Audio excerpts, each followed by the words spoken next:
aquilo que é a publicidade que os contabilistas certificados estão habilitados a fazer no exercício da sua atividade. E, portanto, diz-nos aqui algo como esta publicidade a este serviço é exclusiva dos contabilistas, pode ser feita também pelos contabilistas certificados, sociedades, etc. A mesma coisa acontece, por exemplo, com o Estatuto da Ordem dos Advogados. Não é? Também há um artigo, por acaso, referente aqui à publicidade, não tão alargado como este, infelizmente, mas também faz referência. Ou seja, o que é que estamos a dizer? Estas ordens profissionais, na verdade, não deixam de prosseguir aqui um interesse público. Ora, deixem-me ver, exatamente. Ora, reparem aqui, nós temos depois uma lei, digamos assim, que não é digamos assim, é mesmo uma lei que regula no nosso ordenamento jurídico a criação e o funcionamento das ordens profissionais. E se repararem, logo no artigo 4º, aquilo que se diz é as associações públicas profissionais são pessoas coletivas de direito público e estão sujeitas a um regime também de direito público no desempenho das suas atribuições. Ou seja, o que nós estamos aqui a dizer? Apesar de não termos o Estado propriamente dito, digamos, a regular estas atividades, não quer dizer que estas associações não percam, digamos assim, a sua natureza pública. Na verdade, elas continuam a ser associações públicas profissionais, não é? Aliás, isso mesmo vem ali no próprio título da lei, não é? Ou seja, estas associações não perdem este caráter público. Portanto, aquilo que estamos a dizer é, não é o Estado em si que o está a fazer, mas é através de entidades que é o próprio Estado que cria, com estas atribuições específicas. Porque se repararem aqui no artigo 2º deste diploma legal também, diz, consideram-se associações públicas as entidades que devam ser sujeitas ao controlo do respectivo acesso e exercício, à elaboração de normas técnicas, princípios e regras deontológicos específicos e a um regime disciplinar autónomo. E agora reparem na parte final, por imperativo de tutela do interesse público prosseguido. Ou seja, basicamente a lei reconhece-lhes um papel ou um interesse público, não é? Que deve ser, digamos, prosseguido por estas entidades, que de uma forma mais específica estarão habilitadas a regular, por exemplo, aqui o caso do acesso e do exercício destas profissões. A mesma coisa acontece nas tais federações desportivas, não é? De alguma forma conseguem olhar para uma realidade, não é? Que lhes é própria, que lhes é próxima, com os olhos, se calhar, mais aproximados daquilo que são as suas necessidades. Portanto, estas normas corporativas, de alguma forma, também são fontes imediatas, embora, lá está, fiquem também condicionadas à lei, não é? Reparem aqui, são subordinadas à lei e prevalecem sobre os usos, porque os usos e a equidade já vamos ver que são fontes mediatas, não é? Portanto, aqui as normas corporativas como fontes imediatas prevalecem, não é? Faz sentido que prevaleçam sobre os usos. Francisco, ia dizer alguma coisa? Não. Muito bem. Bom, aquela ideia inicial que ali está prevista, quando diz a produção do direito não cabe exclusivamente aos órgãos estaduais, é precisamente isso que estamos a dizer, ou seja, o Estado depois arranja aqui, ou cria aqui entidades,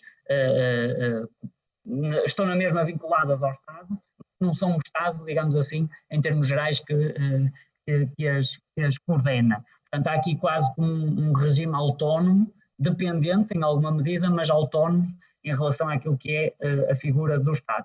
E depois também se diz aqui, elas não podem contrariar aquilo que são as disposições legais de caráter imperativo. Era a mesma coisa que dizíamos há pouco, não é? Ou seja, de alguma forma, em relação à lei, não é? Formal e material, se criarmos aqui uma hierarquia, é óbvio que as fontes que estão numa hierarquia inferior não podem contrariar depois, digamos assim, no sentido de que lhes é atribuído pela lei em sentido geral.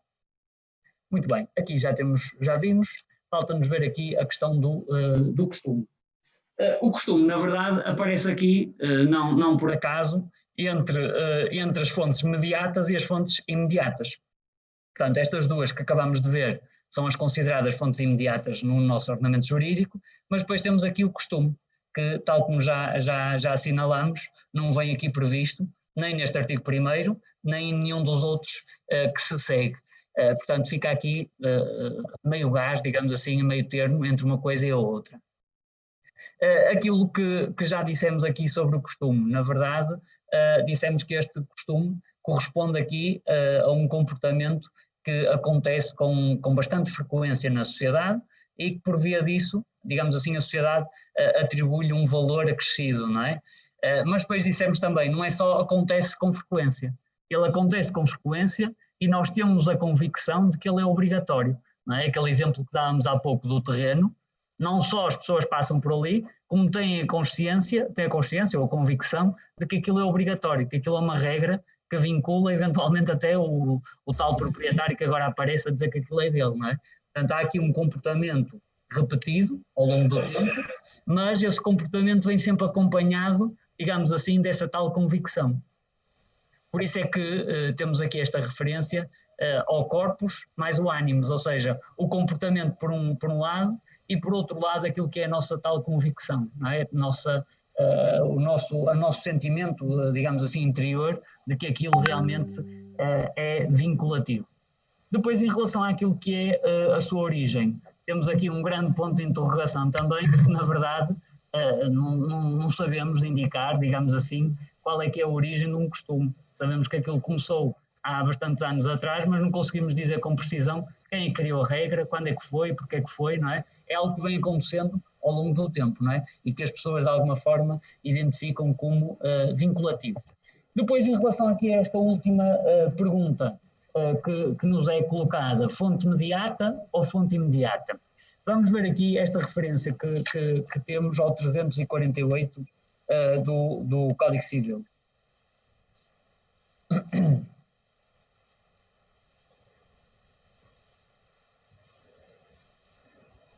André, quer ganhar mais um valor? Então leia aí o número 1, por favor. Consuetudinário.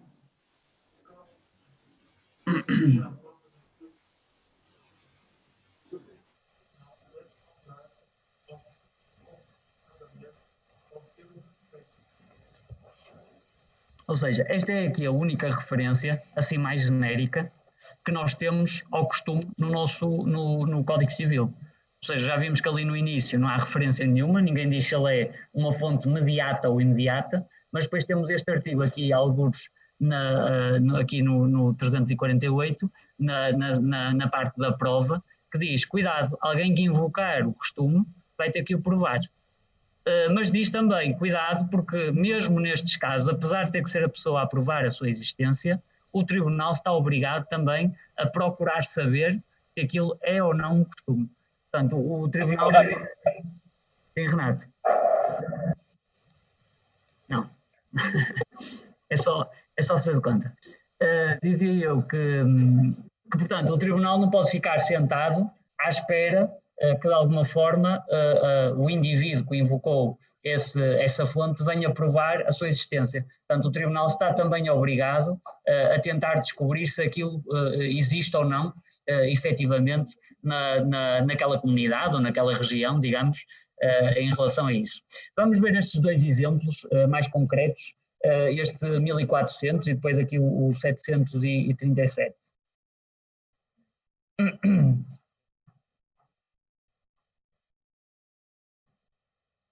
Aqui no caso do 1400, no número 1, diz as águas fluídas em comum que por costume seguido há mais de 20 anos estiverem divididas ou subordinadas a um regime estável e normal de distribuição, continuam a ser aproveitadas por essa forma, sem nova divisão.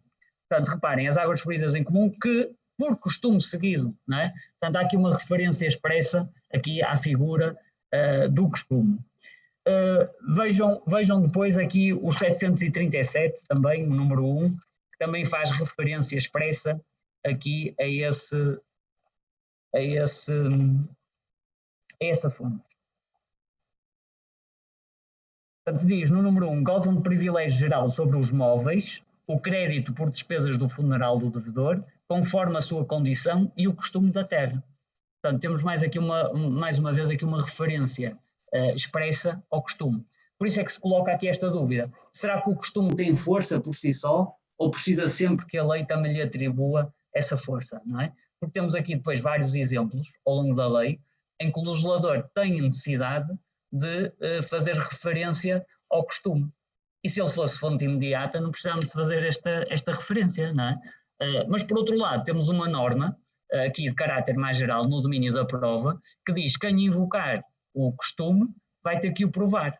Ou seja, parece que se conseguir provar a sua existência, vai, de alguma forma, servir-se desse benefício, não é? Vai conseguir aplicá-lo como fonte de direito. Portanto, temos aqui, parece que, uma norma, aqui neste 348, que nos diz uma coisa, mas depois encontramos aqui várias referências que parecem induzir uma ideia diferente, não é? Por isso é que fica aqui a dúvida em relação a este aspecto, saber se ele realmente é ou não uma fonte de direito imediata.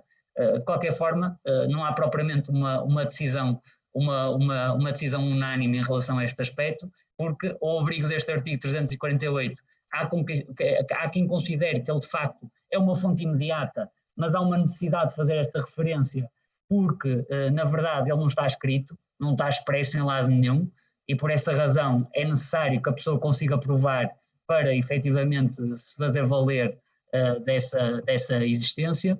E, por outro lado, há também quem entenda o contrário, ou seja, face à existência de várias referências, não é? Parece que só estamos a dizer que ele só tem valor quando a lei também remete para lá, porque se não remeter, parece que estamos sujeitos a este regime de prova, não é? E nós, por exemplo, no caso da lei, não temos que provar que ela existe, não é? Basta invocar a lei, não é? Pronto, mas lá está, porquê? Porque ela também, na verdade, é aquilo que nós dizemos, faz parte do direito positivo, está positivada, existe, está materializada, e o costume não. O costume é algo que existe como tradição, como comportamento, e isso, traduzir isso, digamos, para uma regra, é mais complicado, não é? Mas percebe-se qual é a razão de ser aqui desta prova, digamos assim, que tem que ser feita em relação a este assunto.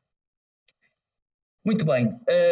Finalmente, faltam aqui os usos e a equidade como fonte mediata.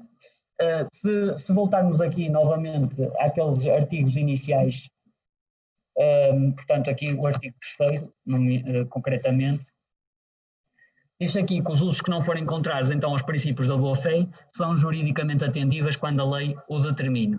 Aqui, na verdade, nós nos usos estamos a falar de algo que é muito próximo dos costumes. E nós muitas vezes temos a ideia de que aquilo que estamos a invocar é um costume, mas se formos digamos, a esmiuçar, digamos assim, essa realidade, vamos perceber que afinal aquilo não é um costume, é só um uso, não é? Porquê? Porque aqui falta o tal elemento que caracteriza o costume, que é aquela convicção de que ele é obrigatório. Por isso é que aqui, por exemplo, já só temos o tal corpus, o comportamento, mas já não temos o ânimo, já não temos aquela convicção que acompanha, digamos assim, este comportamento, no sentido de o tornar obrigatório. Por outro lado, uma vez que estamos a falar aqui de um comportamento que advém, digamos assim, daquilo que é o nosso relacionamento normal entre sujeitos, não é? Na sociedade, tem que haver aqui algum controle.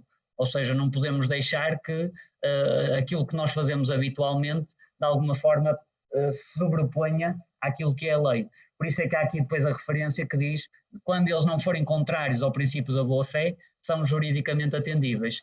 Portanto, há sempre aqui quase que uma barreira, digamos assim, que coincide aqui com os tais princípios da boa-fé. Temos aqui, por exemplo, temos aqui uns exemplos do Código do Trabalho, mas podemos começar por ver o 218, por exemplo, do Código Civil. Algum voluntário para ler?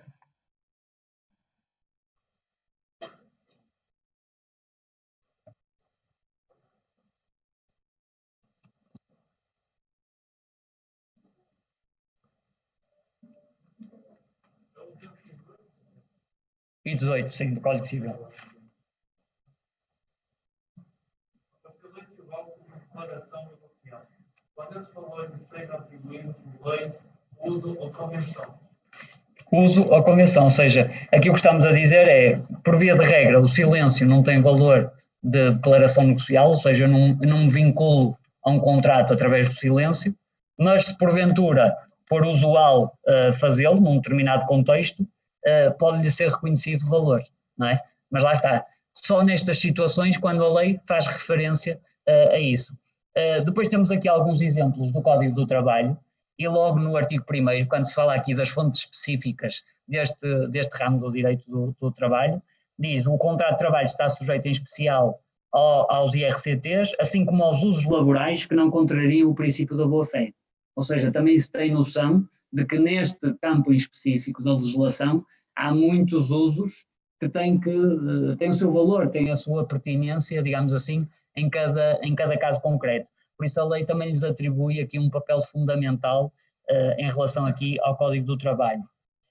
Depois, em relação aqui ao 197, número 1, diz: consideram-se, por exemplo, compreendidos no tempo de trabalho a interrupção do trabalho como tal considerada em IRCT, em regulamento interno da empresa ou resultante do uso da empresa. O que é isto? Nós às vezes temos a ideia de que quando trabalhamos o dia inteiro temos direito a uma pausa de 10 ou 15 minutos, não é? Às vezes há essa ideia, pensamos nós que isso está previsto na lei. Não está previsto como obrigatório. Mas aqui o que se diz é, se essa interrupção estiver prevista num IRCT, o IRCT, de uma forma muito geral, são aquelas convenções coletivas, não é? Os contratos coletivos, há vários instrumentos, mas esses são aqueles que nós conhecemos mais assim de perto. Regulamento interno ou resultante do uso da empresa. Ou seja, se a empresa habitualmente concede aos trabalhadores esses tais 15 minutos, isso é considerado um uso e, portanto, aí é considerado como regra na empresa. Mas lá está, há aqui uma referência expressa na lei que diz esse intervalo só é admissível se for uso em vigor nessa empresa, não é?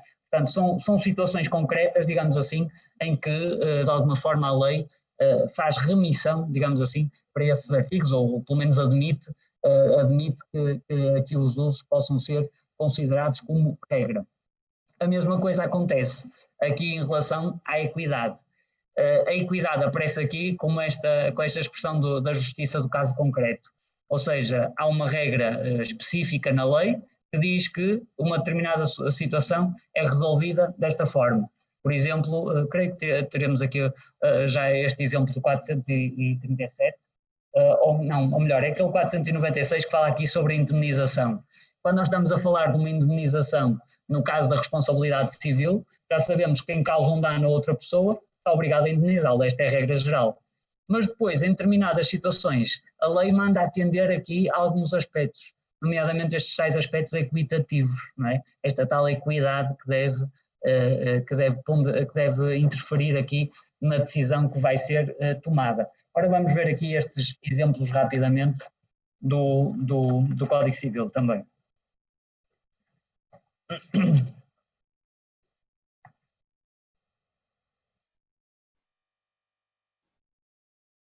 Por exemplo, este tal 437 fala aqui da alteração do contrato por modificação, digamos assim, ou alteração das circunstâncias. Ou seja, vai ler? Como é que se chama? É o Jorge. Vai dividir o valor com ele, não é? Muito bem. Dizia eu, este artigo tem sido muitas vezes invocado agora, precisamente neste contexto da pandemia, quando estamos aqui a falar da alteração do contrato por alteração das circunstâncias, de alguma forma, as circunstâncias que me levaram a celebrar aquele contrato, entretanto, alteraram, não é? E, portanto, este artigo faz referência a isso. Jorge, se fizer o favor, o número 1.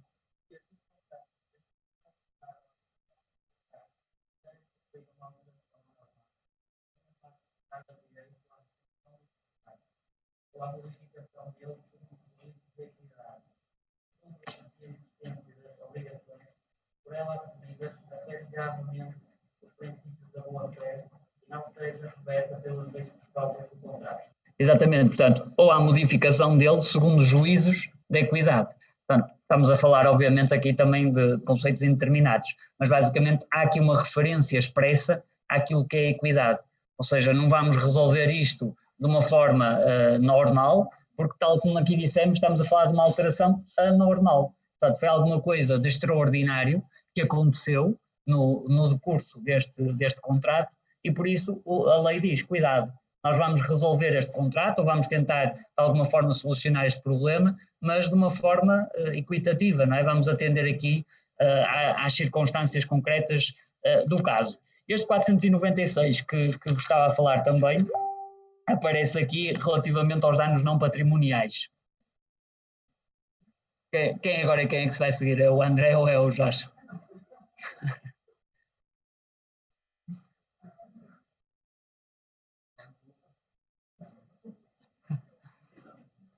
O montante da indemnização é fixado efetivamente pelo tribunal. Tenha em atenção, em qualquer caso, as circunstâncias referidas no artigo 494, no caso da morte, podem ser atendidos não só os danos não patrimoniais sofridos pela vítima, como sofridos pelas pessoas com direito à indemnização nos termos dos números anteriores. Se repararem, esta referência que é aqui feita, no 494, reparem só na epígrafe, limitação da indemnização no caso de mera culpa. Ou seja, aquilo que estamos a dizer é, no caso em que a pessoa causou aquele dano, mas não tinha propriamente intenção de o fazer, não é? Basicamente o legislador disse, cuidado, não vamos fixar a indemnização da mesma forma de que como ela é fixada quando a pessoa tem intenção de causar aquele dano. Portanto, basicamente aqui neste caso, aquilo que se diz é, nestes casos em que a pessoa não tinha propriamente intenção, mas aconteceu, vamos também tentar reduzir aqui um bocadinho o valor da indemnização de uma forma equitativa, fazendo referência mais uma vez a esta tal equidade. Estes carrinhos não têm direção assistida, é um problema. Muito bem, depois ainda temos aqui uns artigos, mas já são do Código do Trabalho, embora também rapidamente, deixa-me só ver aqui 136, que creio que é referente. Por exemplo, este 136 que é aqui referente à formação profissional, de alguma forma, não diretamente, mas quando se fala aqui do Pacto de Não Concorrência. Por exemplo, aqui no caso do direito do trabalho, o trabalhador está vinculado aqui a um dever de lealdade para com o empregador durante, ou melhor, enquanto se mantém a relação de trabalho. Quando ela termina, em princípio também termina esse dever de lealdade. E esse dever de lealdade, na verdade, significa o quê?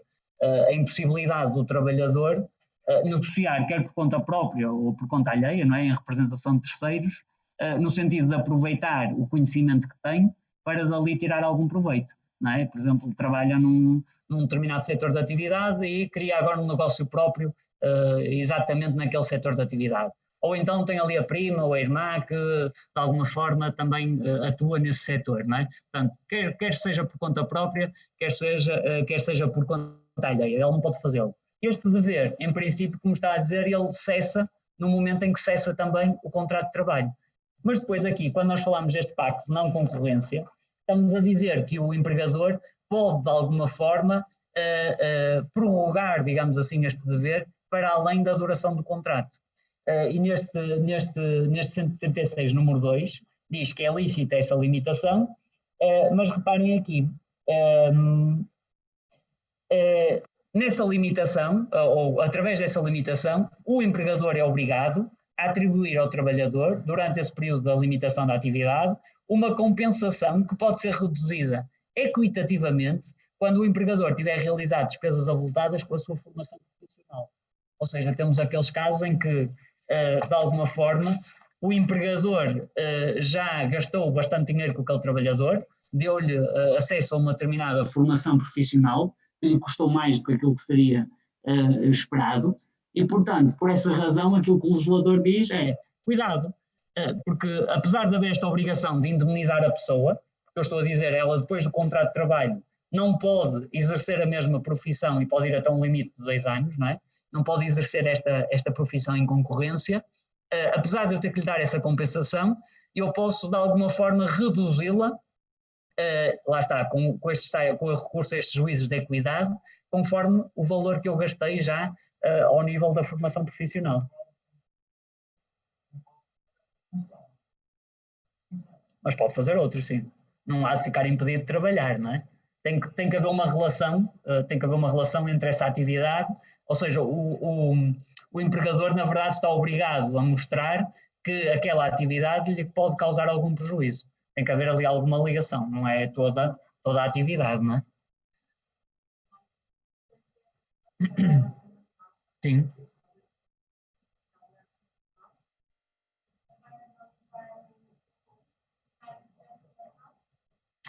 Não, na verdade não vai penalizar, mas nós depois temos aqui também, para além deste pacto de não concorrência, temos outro que se chama o pacto de permanência, que é aquela possibilidade de eu dizer ao trabalhador que estou-lhe a dar esta formação, mas ele fica vinculado à empresa durante um período, pode ir até aos 3 anos. Não é? São duas figuras que estão aqui muito próximas. Eu basicamente aquilo que estou a dizer é, isto só pode acontecer quando são despesas avultadas. E a André pergunta, o que é essas despesas avultadas, não é? Não sei, é um conceito indeterminado também, mas basicamente é quando, de alguma forma, o valor que eu estou a gastar na formação está a exceder já, de uma forma já não razoável, digamos assim, aquilo que são os custos habituais com a formação profissional. E, portanto, por essa razão, não é? Por exemplo, quando estamos a falar de uma carta de condução especial para uns determinados veículos, ou eventualmente quando estamos a falar daqueles trabalhadores que têm uma licença qualquer para manusear determinado tipo de máquinas, não é? São geralmente formações que têm um valor avultado e geralmente a empresa que paga, porque o trabalhador não tem a possibilidade de ser ele, digamos assim, a pagar essa formação. E, portanto, a contrapartida que se decidiu estabelecer aqui é, de alguma forma, proibir ou tentar limitar depois a liberdade do trabalhador. Ele recebeu aquela contrapartida, a formação fica com ele. Se ele for embora, o dinheiro foi o empregador que gastou, mas ele já ficou com essa formação, não é? E amanhã pode ir até trabalhar para a concorrência ou para outro sítio qualquer. Portanto, estabeleceu-se aqui estes limites, não é? E criou-se aqui estas figuras no sentido de limitar, digamos assim, essa liberdade, essa a razão de ser. Agora, claro que isto na prática é muito subjetivo, o que é isso de despesas avultadas, não é? Depende muito do contexto em particular, não é? 100 euros para uma microempresa pode ser muito dinheiro, mas se calhar para uma Sonai, por exemplo, não é? Pode não ter grande significado, não é?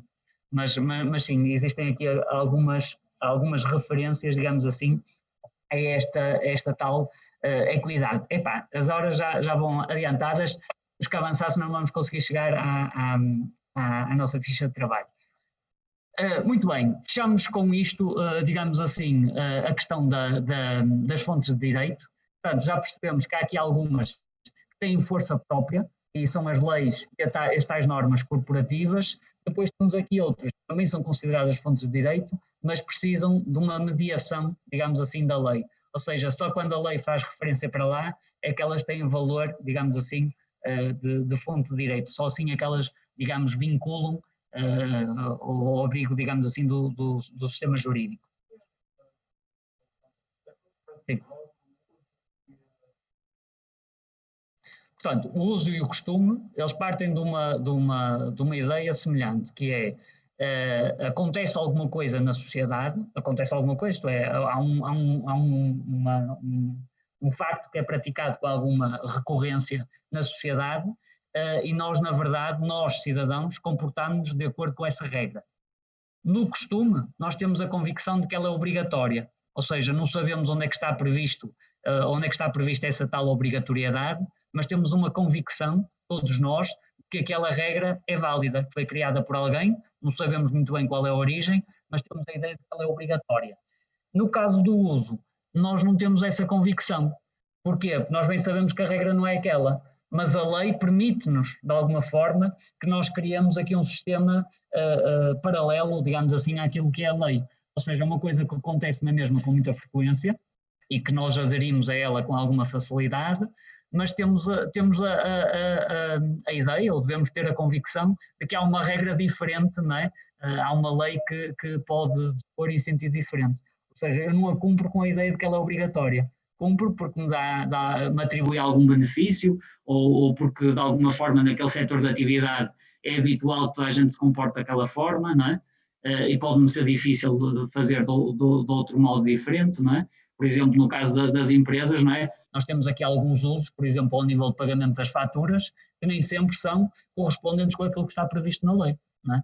Mas é assim que se faz habitualmente, é assim que eu estou habituado a proceder em termos comerciais. Ficou mais ou menos claro ou ainda tem alguma dúvida? Margarida?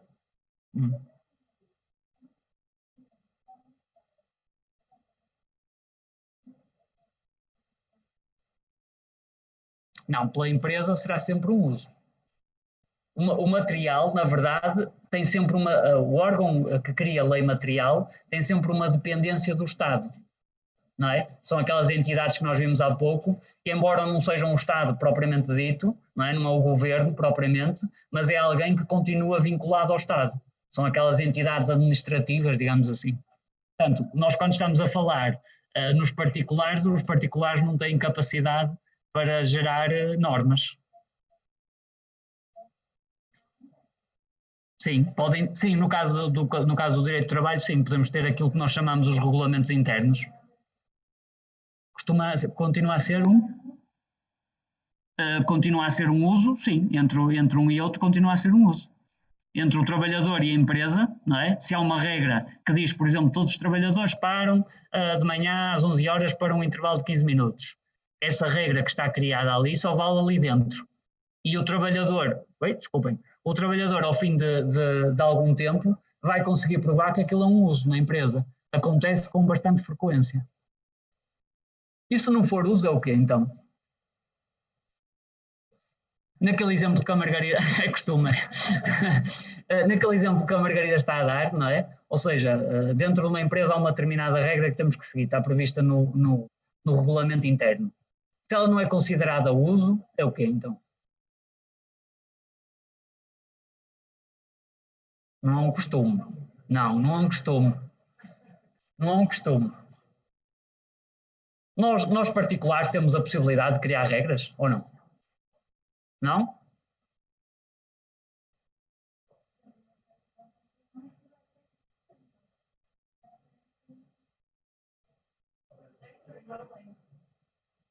Mas cria regras que vinculam quem, então? Os trabalhadores. Mas os trabalhadores estão vinculados às regras porquê? Porque pertencem àquela organização, não é? Portanto, basicamente o que nós estamos aqui a dizer é nós temos a possibilidade de criar regras, mas são regras que só têm validade entre nós, não é? Por exemplo, quando celebramos um contrato, não é? Como? Não se podem sobrepor à lei, ou seja, não podem ir contra a lei, não é? Não. Isso. Não, aí não. E aliás, esta parte que vamos ver agora da norma jurídica permite-nos ver exatamente isso. Há normas que são imperativas, ou seja, regulam ali uma determinada matéria e não admitem que haja um regime diferente, mas depois temos normas que nos atribuem determinadas faculdades, não é? Nós, por exemplo, já falámos aqui do artigo o 405, se não me engano, no Código Civil, que de alguma forma nos dava a faculdade de celebrarmos os contratos que entendêssemos, não é? Com quem nós quiséssemos. 405 ou 409, estou a dizer de cor, e... É, 405, exatamente. Portanto, diz, dentro dos limites da lei, as partes têm a faculdade de fixar livremente o conteúdo dos contratos, celebrar contratos diferentes dos previstos neste Código, ou incluir nestes as cláusulas que lhes aprouver. Portanto, basicamente, nós estamos a dar uma carta em branco aos indivíduos. Eles podem fazer basicamente tudo aquilo que eles quiserem, dentro dos tais limites da lei. Por isso é que o António diz, não pode ir contra a lei. Mas há determinados aspectos que não estão previstos na lei. Portanto, as partes podem fixar como bem entenderem, não é? Por isso, nesse sentido, nós, particulares, temos a possibilidade de criar normas. Mas lembram-se, espero eu que a resposta seja positiva, mas lembram-se daquela distinção que fizemos aqui quando falamos do direito subjetivo. Nós dissemos que, a certa medida, podemos distinguir entre aquilo que eram os direitos absolutos e os direitos relativos. Os absolutos nós podíamos impô-los, digamos assim, a qualquer pessoa. Os relativos só podíamos, digamos, opô-los a um determinado círculo de pessoas. E nós dissemos, por exemplo, nos contratos, é isso que acontece. Eu vinculei-me com o André a pagar-lhe uma determinada quantia, não é? O André só me pode exigir aquela quantia a mim. Escusa de exigir a outra pessoa porque ninguém lhe vai pagar isso, não é? Mas se for, por exemplo, aquela questão do direito à vida, que há pouco o André também dizia, esse direito toda a gente tem que respeitar. Portanto, eu posso opô-lo a qualquer pessoa. Porquê? Porque é a própria ordem jurídica que me atribui, é a lei que cria esse direito. No caso do contrato, somos nós particulares que criamos direitos e obrigações um com o outro, não é? O quê? O que é que pode ser um moço? O que é que pode ser um moço? Diga lá. Não, os contratos não resultam dos usos. O uso só tem validade enquanto fonte de direito quando ele acontece com bastante frequência. Não é? Estes exemplos que estamos a ver do Código Civil, do Código do Trabalho, são situações em que aquelas pessoas comportam-se habitualmente daquele modo. Não é? E, portanto, depois passa a ser exigido àqueles indivíduos que, de alguma forma, reconheçam aquilo como regra. Foram eles que quiseram criar aquela regra e foram eles que a seguiram durante bastante tempo. É quase a mesma coisa. E é aquilo que eu dizia há pouco, na prática, muitas vezes estamos a invocar um costume e quando vamos a ver um uso. Porque lá está, há uma regra em vigor que nos diz coisa diferente, só que nós continuamos a comportar-nos como se ela não existisse, não é? E isso não faz desse uso um costume, não é? E há situações em que realmente é um costume. Não temos acesso, digamos assim, à origem da norma, mas sabemos que ela já existe há bastante tempo, digamos assim, entre nós, não é? Alguém a criou, não sabemos quem, não é? Olha, geralmente o tribunal o que faz, por exemplo, nesses casos, quando nós dizemos há pouco que ele oficiosamente tem que investigar, por exemplo, numa determinada região, tenta procurar a pessoa mais antiga da aldeia ou da freguesia para, de alguma forma, tentar perceber se aquilo realmente era uma regra que era passada de geração em geração. Portanto, são elementos, por isso é que nós dizemos há pouco, elementos que às vezes é difícil de provar. Estamos a tentar provar um comportamento que passa de geração em geração, não é algo que aconteceu. É um costume quando o comportamento acontece há bastante tempo e aquela questão da obrigatoriedade não resulta da lei, mas resulta desta convicção. Ou seja, quem me passou a regra também me disse que ela seria obrigatória, não é? E, portanto, o costume tem sempre este elemento associado.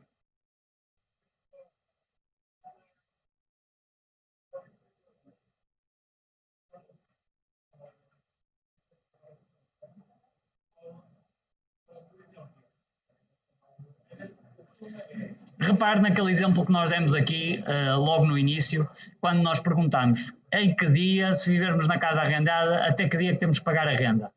De uma forma ainda representativa, várias pessoas disseram até o dia 8. Não é? Se nós formos ver à lei, há uma norma que regula essa matéria. Não é? E, portanto, a lei não diz isso, não diz o dia 8. Não é? Diz que é até o primeiro dia útil do mês anterior. Não é? E, portanto, de alguma forma, aquilo que nós estamos a dizer é o pagamento até o dia 8, ou esse comportamento que se vem repetindo ao longo do tempo como dia 8, isso é um uso.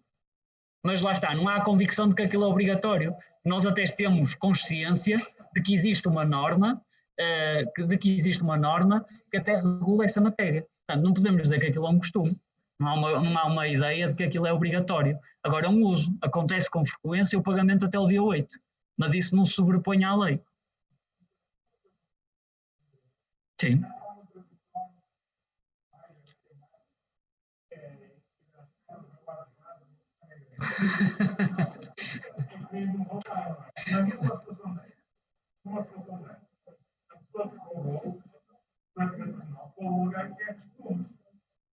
Pode, mas lá está, o costume também conhece limites, não é?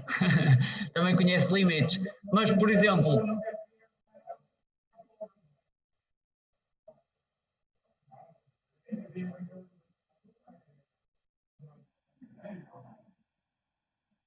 mas lá está, no processo judicial, se a pessoa conseguir provar que efetivamente aquilo é uma tradição naquela terra, poderá realmente ver a sua pena atenuada ou até mesmo não lhe ser aplicada uma sanção tão grave, não é? Eventualmente devolver aquilo que tirou de lá, eventualmente, ou qualquer coisa do género. Mas lá está, o tribunal pode ser sensível a esse aspecto. Numa determinada região, há uma tradição, não é? Pode acontecer. A mesma. Como? Sim, é verdade. Pode traduzir-se num ilícito aqui de ordem penal. Mas, na verdade, lá está. O costume não se vai sobrepor à lei, mas pode eventualmente atenuar aquilo que é culpa do agente. A mesma questão se coloca em relação a outros aspectos, como as touradas e etc. Não é? Há determinadas discussões que hoje em dia temos ao nível jurídico, não é? Sobre a admissibilidade.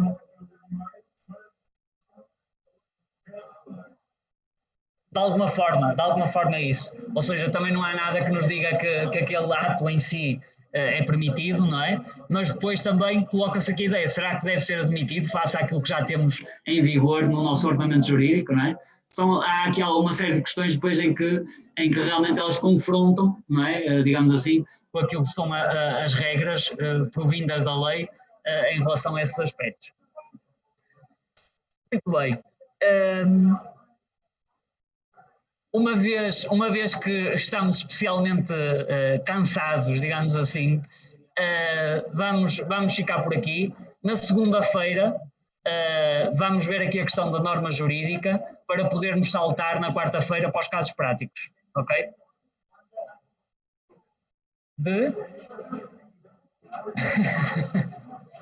Muito bem. Mas que a ficha? Posso. Há uma ficha de trabalho para resolvermos, pois sim. Como? Até aqui, sim.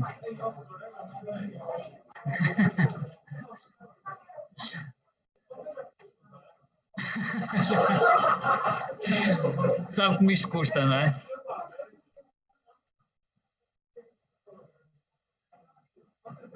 Obrigado.